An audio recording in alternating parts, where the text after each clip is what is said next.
ရုပ်ရှင်အစောမှာအစားထိုးဆရာတယောက်ကလူဆိုးတွေပြည့်နေတဲ့ပြည်ပြည်ကျောင်းတစ်ခုကိုရောက်လာပါနဲ့ရောက်ချင်းမှာပဲကျောင်းရဲ့အဆိုးဆုံးလူမိုက်ကျောင်းသားနဲ့ထိုက်တိုက်တွေ့ပါတော့တယ်ဘာစတိုင်ထုတ်နေတာလဲလာလေငေါ့ကိုထိုးလိုက်စမ်းပါဒီကျောင်းသားတွေရှေ့မှာတင်ထိုးလိုက်စမ်းပါဆိုပြီးလူမိုက်ကလောင်မြောင်ပါတယ်အဲ့ဒီအချိန်မှာတော့လူမိုက်ကသူ့မာနကိုမျိုးသိပ်လိုက်ရပါမယ်ညရောက်တာနဲ့လက်စားချေဖို့ကြမ်းစီပါတော့တယ်ဒါပေမဲ့သူမသိတာကဒီစီယာဟာတကယ်လူစားဆိုတာပါပဲချောင်းမြောင်းတိုက်ခိုက်မှုကမအောင်မြင်တဲ့အပြင်လူမိုက်ကခြေထောက်မှာဓာတ်တန်ရာရသွားပါတယ်အဲ့ဒီအခင်ကစလို့သူတို့နှစ်ယောက်ဟာတကယ်ရန်တူတွေဖြစ်သွားပါတော့တယ်ရက်အနေငယ်အကြမှာတော့အင်ဒိုနီးရှားတနိုင်ငံလုံးမှာတရုတ်စံချင်းကြီးအဓိကရုံးတွေပေါက်ကွဲလာပါတယ်အခွင့်ကောင်းကိုစောင့်နေတဲ့လူမိုက်ကသူ့အဖွဲ့ကိုစုပြီးတရုတ်နွယ်ဖွားခက်တဲ့ဆရာကိုကျောင်းထဲမှာပိတ်လောင်ထားလိုက်ပါတယ်သူတို့ကဆရာကိုအဲ့ဒီနေရာမှာတင်တပ်ပစ်ထုတ်စီစဉ်ထားပါတယ်ဒါဆိုဒီတစ်ခါဘယ်သူနိုင်မလဲဇလန်က2009ခုနှစ်ကိုပြန်သွားပါတယ်အင်ဒိုနီးရှားကကျောင်းတစ်ကျောင်းမှာအက်ဒဝင်းဆိုတဲ့ကျောင်းသားလေးဟာဘလာဆာအုပ်ထဲမှာပုံဆွဲနေပါတယ်တထေးသားပန်ကာကအက်ဒဝင်းအမစီကိုရီးစားစာပေးချင်နေပါတယ်အဲ့ဒီအချိန်မှာပဲအက်ဒဝင်းအမကဖျက်လျှောက်သွားပြီးပန်ကာကိုစိတ်ဝင်စားနေပုံပါပဲသူတို့စကားပြောနေတော့ရုတ်တရက်ကျောင်းကောင်းလောက်မြည်လာပါတယ်9မိနစ်လောက်ပဲကြာသေးတာမဟုတ်တခုခုတော့မှားနေပြီဆိုတာသိလိုက်ကြပါတယ်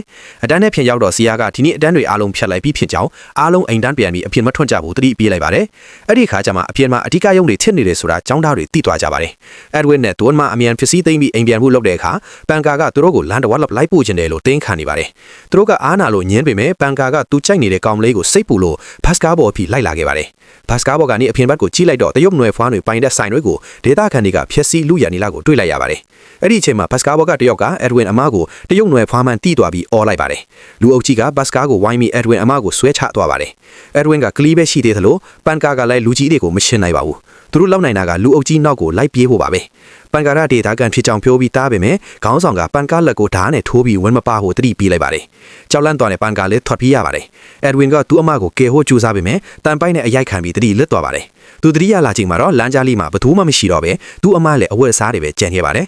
အက်ဒဝင်းလည်းရုတ်ချက်ပြီးအိမ်ကိုအပြေးပြန်လာပေမဲ့အိမ်ကမီးလောင်နေပြီးမိဘနှစ်ပါးလုံးအထဲမှာပိတ်မိနေတာကိုမြင်လိုက်ရပါတယ်ဆက်ရှိနှစ်ကြာပြီး2029ခုနှစ်ကိုရောက်လာပါတယ်အင်ဒိုနီးရှားမှာလူမျိုးရေးတင်းမာမှုတွေကပိုဆိုးလာပါတယ်နေရာတိုင်းမှာတရုတ်စံချင်းရဲ့စားတွေရေးထားပြီးပဋိပက္ခတွေကအမြဲဖြစ်နေပါတယ်အက်ဒဝင်းလည်းအရွယ်ရောက်လာပြီးဂျကာတာကဒူရီအထက်တန်းကျောင်းမှာအစားထိုးဆရာအဖြစ်ရောက်လာပါတယ်ဒီကျောင်းကတာမန်ကျောင်းမဟုတ်ပဲလူဆိုးကျောင်းသားတွေရှိတဲ့ကျောင်းပါဒါကြောင့်ဆရာတွေကကြန့်ခိုင်ပြီးပြဿနာတွေကိုဖြေရှင်းနိုင်စွမ်းရှိရပါမယ်ကျောင်းအကြီးကအက်ဒဝင်းဟာတရုတ်နွယ်ဖွားမှန်သိပါတယ်သူကအက်ဒဝင်းကိုထောက်ခံပေမဲ့လူမျိုးရေးခွဲခြားတဲ့ကျောင်းသားတွေကဒုက္ခပေးမှကိုစိုးရင်လို့အလုပ်ထွက်ဖို့အကြံပေးလိုက်ပါတယ်ဒါပေမဲ့အက်ဒဝင်းကဒီကျောင်းကိုလာရတဲ့ရည်ရွယ်ချက်ရှိလို့ဘာပဲဖြစ်ဖြစ်ဆက်နေမယ်လို့ဆုံးဖြတ်ထားပါတယ်အက်ဒဝင်းအတန်းနဲ့ဝင်ပါတော့ကျောင်းသားတွေကသူ့ကိုအလေးမပေးပဲစူးညံ့နေပါတယ်စကားနဲ့ပြောလို့မရမှန်းသိလို့အက်ဒဝင်းကသူ့အိတ်ကိုစပွဲပေါ်ဆောင့်ချလိုက်မှအားလုံးငြိမ်ကျသွားပါတယ်အဲ့ဒီအချိန်မှာလူမိုက်ကျောင်းသားတယောက်ကထလာပြီးပြဿနာဆရှာပါတယ်အက်ဒဝင်းကမင်းမိဘတွေကမင်းကိုမုန်းနေမှာပါအမြဲတမ်းဒေါသထွက်ပြီးဘာမှသုံးမကြတဲ့ကောင်ကိုဘယ်သူမှမကြိုက်ဘူးမင်းဖေကလည်းမင်းကိုနေတိုင်းအရိုက်နေမှာပါဆိုပြီးလူမိုက်ကအလီလင်းပါတယ်အဲ့ဒီအချိန်မှာတော့လူမိုက်ကသူ့မာနကိုမျိုးသိလိုက်ရပြီမဲ့ညရောက်တာနဲ့လက်စားချေဖို့ကြံစီပါတော့တယ်ဒါပေမဲ့သူမသိတာကဒီဆရာဟာတကယ်လူစားဆိုတာပါပဲချောင်းမြောက်တိုက်ခိုက်မှုကမအောင်မြင်တဲ့အပြင်လူမိုက်ကခြေထောက်မှာဓာတ်ထန်ရာရတော့ပါတယ်အဲ့ဒီအချိန်ကစလို့သူတို့နှစ်ယောက်ဟာတကယ်ရန်သူတွေဖြစ်သွားပါတော့တယ်အက်ဒဝင်းကတရုတ်နွယ်ဖွားဖြစ်တဲ့ဆရာကိုကျောင်းထဲမှာပိတ်လောင်ထားလိုက်ပါတယ်သူတို့ကဆရာကိုအဲ့ဒီနေရာမှာတင်တပ်ပစ်ကိုစီစဉ်ထားပါတယ်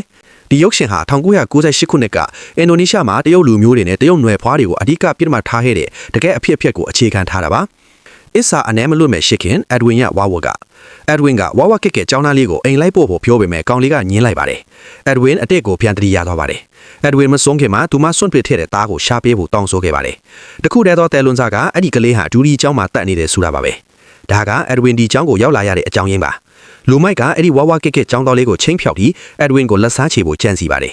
နောက်နေ့မှာအက်ဒဝင်းကကျောင်းသားတွေကိုပုံဆွဲခိုင်းတော့လူမိုက်ကစာရွက်အလားပဲပေးပါတယ်ဝါကက်ကဲကျောင်းသားလေးကတော့ပုံဆွဲတော်တာကိုအက်ဒဝင်းတတိထားလိုက်ရပါတယ်အဓိကယုံနဲ့အသက်လူပွေအက်ဒဝင်းနဲ့ဒိုင်နာတို့အရက်ဆိုင်ကိုအတူသွားကြလိမ့်ဟိုင်မှာအက်ဒဝင်းကသူရောက်နေတဲ့သူတယောက်ကိုရှာနေတယ်လို့ပြောပြပါတယ်။အဲ့ဒီအချိန်မှာပဲအထူးအယုံကြည်ထက်ပြီးဖြစ်နေစီဆိုတဲ့သတင်းလာပါတယ်။အပြန်လမ်းမှာမြန်မာစွန်းတယောက်ကအက်ဒဝင်းကိုဓာတ်နဲ့လာထိုးပြီးမဲ့အက်ဒဝင်းကပြန်လဲခုခံနိုင်ပါတယ်။နောက်နေ့မှာကျောင်းအကြီးကလူမိုက်ကိုကြောက်ထုတ်လိုက်ပါတယ်။အက်ဒဝင်းကဝါကက်ကကျောင်းသားလေးကိုကျောင်းပိတ်ရက်နေမှာအတန်းကိုအလှဆင်ဖို့အကူအညီတောင်းလိုက်ပါတယ်။ဒါပေမဲ့အဲ့ဒီနေ့မှာပဲအထူးအယုံတွေကကျောင်းသားကိုရောက်လာပြီးလုံခြုံရေးတွေကလည်းထွက်ပြေးကြပါတယ်။လူမိုက်အခွင့်ကလက်နက်တွေနဲ့ကျောင်းထဲဝင်လာပါတယ်။အက်ဒဝင်းဒိုင်နာဝါကက်ကကျောင်းသားလေးနဲ့သူ့တငယ်ချင်းတယောက်ဟာအတန်းထဲမှာပိတ်သွားပါတယ်လူမိုက်ကလန်ကားဆိုတဲ့ဝါကက်ကကျောင်းသားလေးရဲ့အဖေကိုဖမ်းထားပြီးအက်ဒဝင်းကိုတကားဖွင့်ဖို့ခိုင်းပါတယ်အက်ဒဝင်းကတခြားသူတွေကိုလွှတ်ပြဲရဲတကားဖွင့်ပေးမယ်ဆိုပြီးသဘောတူပါတယ်ဒါပေမဲ့တကားဖွင့်လိုက်ခြင်းကအက်ဒဝင်းကလန်ကာရဲ့အဖေကိုဆွဲသွင်းပြီးတကားပြန်ပိတ်လိုက်ပါတယ်လန်ကာရဲ့အဖေကဒဏ်ရာပြင်းထန်နေတာကြောင့်အက်ဒဝင်းကလူမိုက်နဲ့ပြန်ညှိနှိုင်းစားပါတယ် ဒါပေမဲ့လူမိုက်ကဂတိမတီပဲလန်ကာနဲ့သူ့အဖေကိုပြန်ဆွဲထောက်တော့ပါတယ်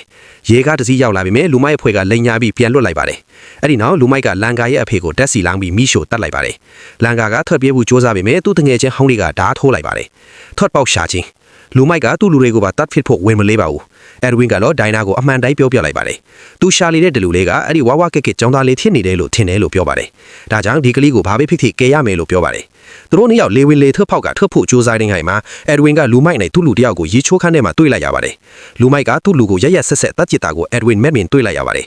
အဲဒဝင်းကအခွင့်ကောင်းကိုယူပြီးလုံခြုံရေးအခန်းထဲဝင်ကဖုံးလိုင်းထင်ကြီးကိုပြတ်ပြီးအရေးပေါ်ထွက်ပေါက်တော့ကိုယူပြီးအတန်းနဲ့ပြန်လာပါတယ်